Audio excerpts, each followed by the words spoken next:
Oke, jadi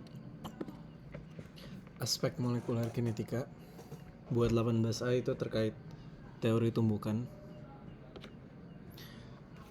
Nah, ini bab 18 ini agak abstrak, jadi nggak tahu, kayaknya bakal kepecah jadi beberapa di satu subbab, tapi nggak tahu juga ya. Nah, jadi kalau teori tumbukan itu ada satu persamaan yang relate. Ini diturunin dari materi gas, tapi kayaknya nggak bakal.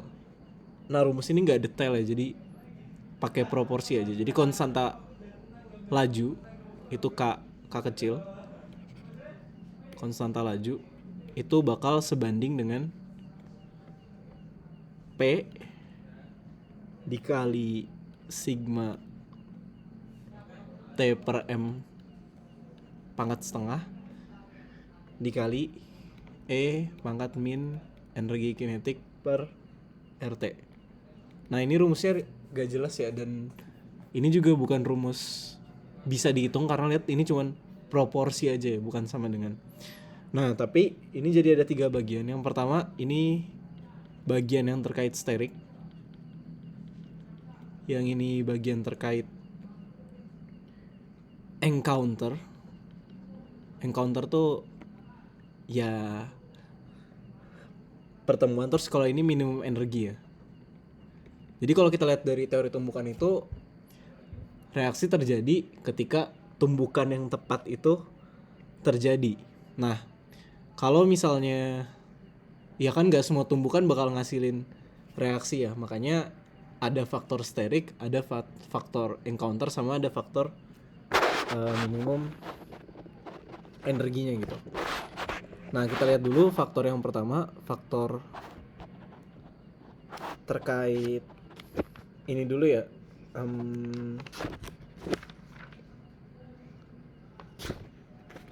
Collision rate-nya dulu. Kayaknya ini bagian encounter ya. Ya entah kenapa nggak ditulis di buku. Ya, di buku tulisnya collision rate in gases. Jadi collision. Jadi laju tumbukan pada gas. Nah,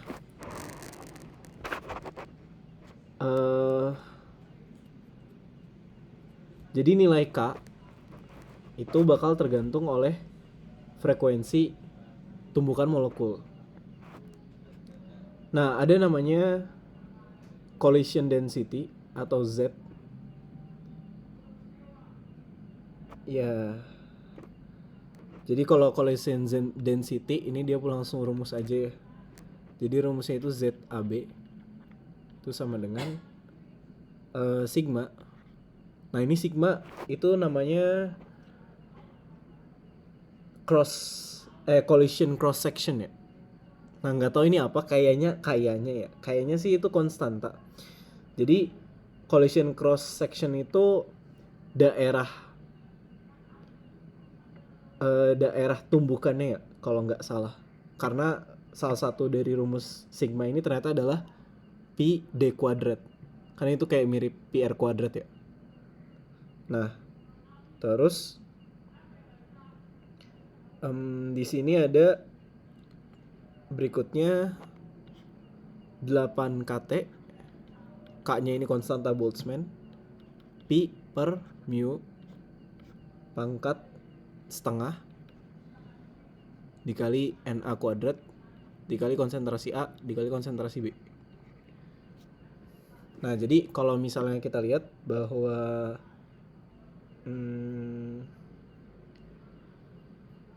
di sini sebenarnya D itu ya diameter ini ada ininya ya. Ada ya pecahannya lagi. Jadi kalau misalnya di sini sigma itu pi d kuadrat. Tapi D juga ada rumusnya. Jadi D itu setengah diameter A ditambah diameter B. Nah, kemudian di sini mu itu juga ada.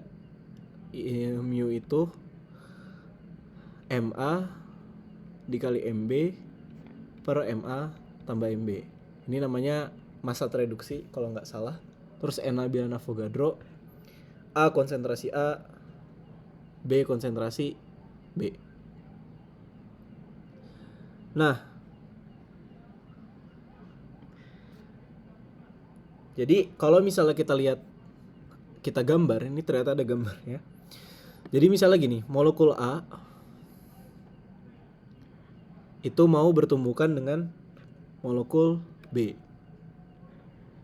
Ini B, terus ini A. Nah kan tumbukannya bakal gini. Nah yang di molekul A ini dia kan punya diameter D ya.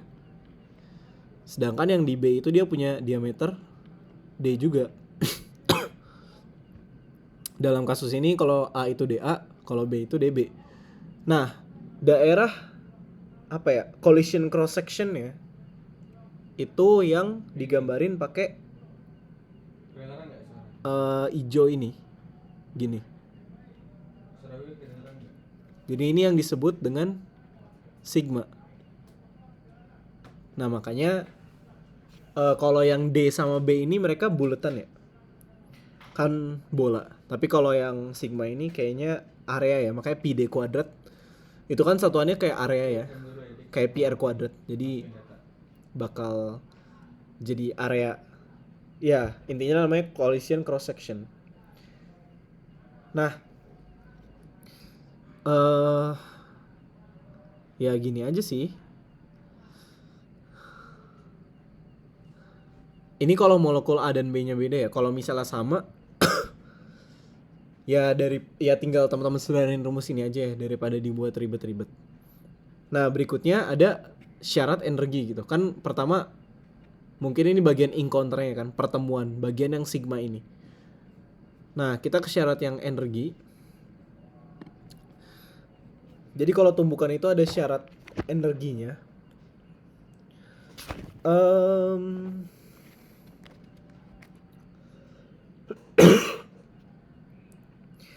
Jadi kalau misalnya tumbukan itu akan terjadi kalau energinya cukup. Makanya butuh energi minimum untuk terjadi tumbukan.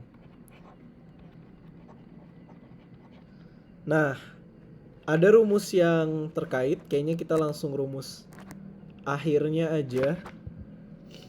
Rumusnya itu konstanta laju, konstanta kesetimbangan. Itu bakal sebanding dengan Na bilangan Avogadro dikali integral 0 sampai tah hingga sigma sebagai fungsi dari epsilon dikali nu relatif dikali f sebagai fungsi dari epsilon dikali d epsilon. Nah mungkin pertanyaannya apa yang epsilon nggak jelas ini? Jadi para epsilonan ini adalah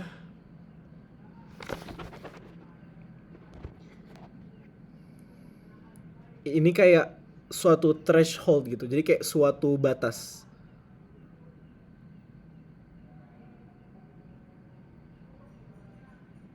Ya ini intinya kayak energi kinetik sih. Ya kan energi yang terkait tumbukan energi kinetik dong. Jadi kayaknya bagian ini masuk energi kinetik. Ya kalau ngeliat rumus yang ribet gini sih harusnya sih nggak keluar ya. Harusnya, soalnya kayak udah aneh, nggak jelas gitu. Nah, tapi ternyata dikasih rumus yang jadinya. Jadi ini ternyata rumus belum jadi, nyebelin. Kayak ini kita hapus dulu. Ya intinya kalau yang tadi pakai konstanta Boltzmann dan lalalala itu kayaknya nggak diajarin juga.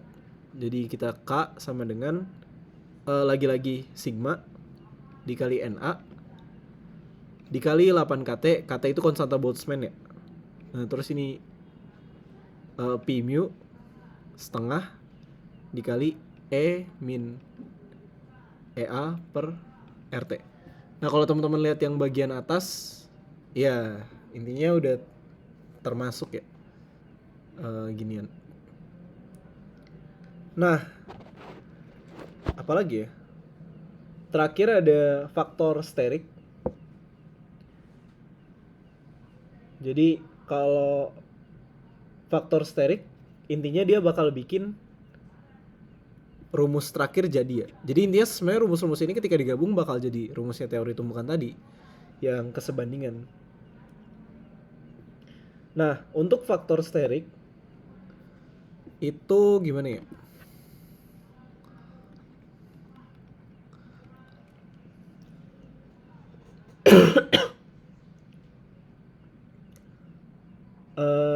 Jadi misalnya gini, ada area cross section yang tadi kan, kalau kita lihat kan ada cross section. Ini yang sigma. Nah, ada daerah lain yang misalnya ini kita sebut sebagai sigma bintang. Nah, kalau misalnya tumbukan terjadi di daerah sini aja, itu bisa jadi kayak cuman apa ya, tabrakan aja gitu, nggak ada produk yang dihasilin. Jadi mereka cuman tabrakan terus ya udah, kayak misalnya kita tosin bola 1 ke bola 2 kan tabrakan doang, nggak berubah kan bolanya. Sedangkan kalau di kimia tuh ketika tabrakan terjadi kita harapkan terjadi perubahan produk. Nah, ketika tumbukannya terjadi di daerah yang sini, kalau yang di sini misalnya ini A ya. Nah, setelah tumbukan bakal jadi A juga, atau A tereksitasi, energinya naik, tapi intinya nggak berubah. Sedangkan kalau misalnya di sini ini misalnya A, dia jadi produk P. Nah, ya intinya adalah di sini nilai sigma bintang itu bakal sebanding dengan P dikali sigma.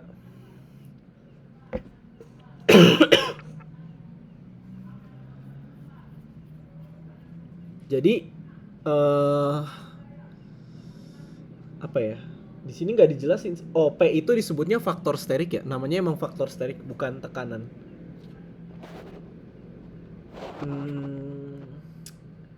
Di sini nggak ada penjelasan lebih lanjut ya. Jadi kayak ya kurang lebih gitu, faktor sterik itu bakal memengaruhi tumbukan. Kalau kita lihat di sini, ketika faktor steriknya makin tinggi, itu kan berarti konstanta laju bakal makin tinggi dan dia bakal makin cepat. Jadi kalau misalnya teman-teman lihat dari gambar, kan kalau misalnya P-nya naik, otomatis sigma bintangnya juga naik kan. Nah, jadi daerah yang di sini, yang di dalam hijau, itu juga bakal makin gede. Jadi kalau P-nya makin gede, di sini daerah birunya juga bakal makin gede. Artinya apa? Artinya daerah tabrakan yang ngasilin produk tuh makin gede. Gitu. Jadi ketika molekul tabrakan, mereka nggak asal tabrakan aja, tapi tabrakan yang jadi produk karena daerah birunya makin gede. Itu kalau misalnya P makin gede. Jadi ini terkait faktor sterik. Ya mungkin ini untuk teori tumbukan ya.